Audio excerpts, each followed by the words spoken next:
Welcome, Taurus. Thank you for joining me for your monthly forecast for May for the Sun or the Ascendant.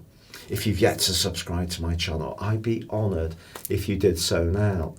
Please also like or comment. I tend to interact with every single one. If you'd like to subscribe to my monthly magazine, regular email updates, or your free daily horoscope, please see the link beneath this video. Taurus, we're living in momentous times. At the start of the year, a planetary collective in your ninth solar house was urging you to break free from restrictions, to be much more adventurous and independent in your approach. Yours is a fixed sign. You like a degree of familiarity and routine. With Uranus also in your sign, shaking things up, you may have felt quite restless. Now, of course, the COVID-19 crisis has made us all aware of just how interconnected we are. And the very area that you may have felt more desire to embrace, travel, may have been limited, restricted, or a difficulty for you since then. But you know, with Saturn having moved to the top of your horoscope on the 22nd of March, followed by Mars on the 30th of March, since then your leadership potential has come to the fore. And you have a great opportunity as this month takes shape to step forwards to suggest your ideas about how we can reshape our reality.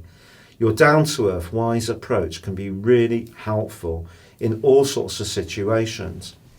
Also, from the 1st to the end of this month, Venus, the planet of love and affection and your ruler, is in the sign of Gemini, which is your second solar house.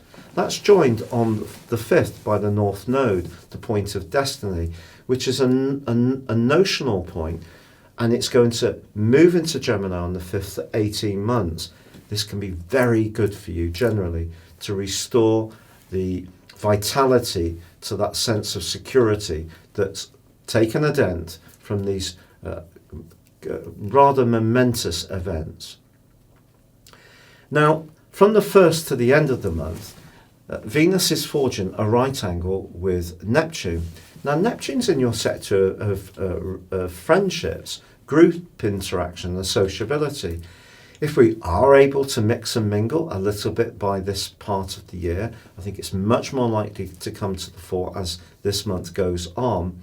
I think just be conscious that you could encounter someone who may come across as being absolutely gorgeous, so alluring, and you could be really tempted, but also someone could present some kind of get-rich-quick idea as well. I would be very sceptical in both situations and say you've had a bit more chance to evaluate things.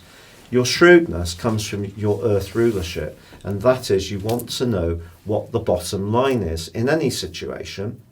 Now, in week 2 of this month, the Sun actually forges a brilliant link with Neptune, so Neptune can still be a great asset to you this month. So it's just asking you to pick the right friends, the right situations where you can invest of yourself, and just be a little bit cautious aware about where there can be some temptations. Maybe the temptation comes from spending money on something that you don't really need, but someone could manifest in your life who seems to be very alluring, but there could be a catch. Now, the 7th sees a full moon, the most passionate of the whole year, in the sign of Scorpio, opposing your Sun, but also linking to Neptune. So for the following 2 weeks, that instinctive energy of Neptune can feed into this moon energy. This moon energy could bring a situation to the surface around a relationship, but it may be the other person's viewpoint rather than yours.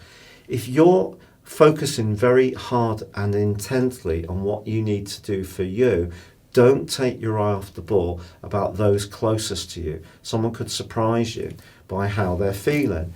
So balancing your individuality with just keeping one eye on relating is vital on the back of this full moon, which happens incidentally at 10:45 GMT. On the 11th, Saturn does go into a retrograde, which is going to last pretty well to the end of September. It moves back into Capricorn on the 2nd of July, but this month it remains in the sign of Aquarius. On the 11th also, Mercury moves out of your sign and into Gemini. This can be good for your finances through to the 28th. This can help you to think more nimbly about how to make the most of your resources. Also on the 13th, with Mars moving into Pisces, this is going to give you more drive towards your aspirations and longer term plans. So if there has been a period where you've just been coming to terms with all the changes that have happened, now you can start to feel more hopeful and optimistic. The 14th, however, does see Jupiter go into a retrograde. Ironically, Jupiter and Pluto are in conjunction all this month, but Jupiter retrograde is rather like a giant Mercury retrograde, and for you it's in the 9th house of travel and ideas.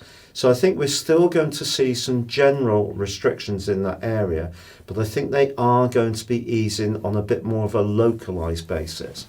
Now the 19th to the 30th, so essentially the last third of the month, sees a great link between Mars and Uranus in your sign. Don't underestimate how you can innovate in terms of creating new ideas, new strategies to move forward, whatever we're dealing with. It is true in week 2 that romantically, with Venus in a square with Mars, it's possible that if your mores around a relationship don't quite chime with someone else, they could be revealed with that and the full moon. But I think that Jupiter going backwards is a kind of interesting thing, because obviously Jupiter wasn't going backwards when the crisis evolved, but it was in the sector of international affairs, and Jupiter is in full in the sign of Capricorn. It's not its best location, and when we had the last crash in 2012, Jupiter was in Capricorn then, along with Pluto.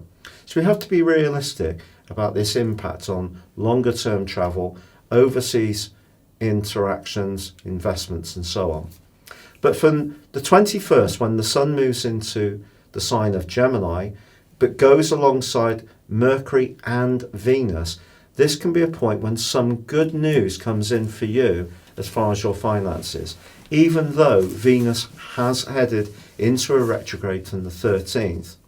It's going to be in a retrograde through to the 23rd of June. So that's a time when you should really marshal your resources on a step-by-step basis, but I still think some kind of clarity is going to come through at the very least across those 3 or 4 days. The 22nd, however, sees a new moon in your second solar house, which links with Saturn. Now, Saturn, of course, can be a bit like a handbrake. It can be restrictive, but it also provides structure. So a new reality is going to be emerging for us all.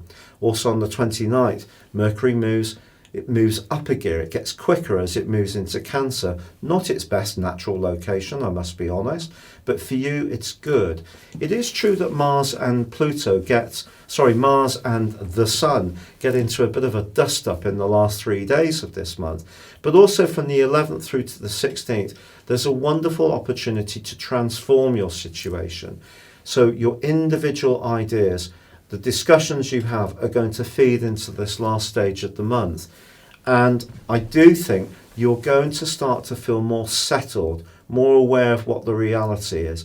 And the reality is not going to be as bad as you may have feared.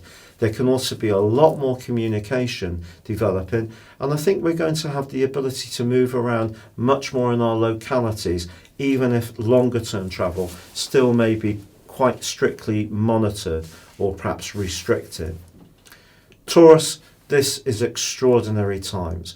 One of the things I've always tried to do with my horoscopes is not trivialize things, because sun signs generally are derided by more serious astrologers, and for very good reason, because people have written in magazines for years who are not even astrologers, stuff like, "Oh Taurus, you've been so naughty," and so on. I've tried even harder on this particular forecast to be as sincere and careful and measured as possible about what I'm saying. I want to wish you well, your family well, both in terms of your health and in terms of your financial fortune. But I do see you come into the fore this month, picking up the mantle, taking a lead, being clearer about what you want, shaping your resources in that inimitable, sensible way of yours. And I think even though Venus does go into that retrograde, which is just kind of saying, don't waste money, especially in that square with Neptune, on anything frivolous or anyone frivolous. Just focus on the core activities. And I do feel that you're going to end this month feeling a lot happier than when you begin it. Thank you so much for joining me for your monthly horoscope forecast. I'd love it if you would subscribe to my monthly magazine and my regular mail-outs, which are high quality astro journalism. You can also get your free daily horoscope within this emailed to you each day. Then again, if you'd like to have a one-to-one with me or order your personal 12-month forecast and character analysis and get 30% off them, please see the links beneath this video. But for now, good luck and goodbye.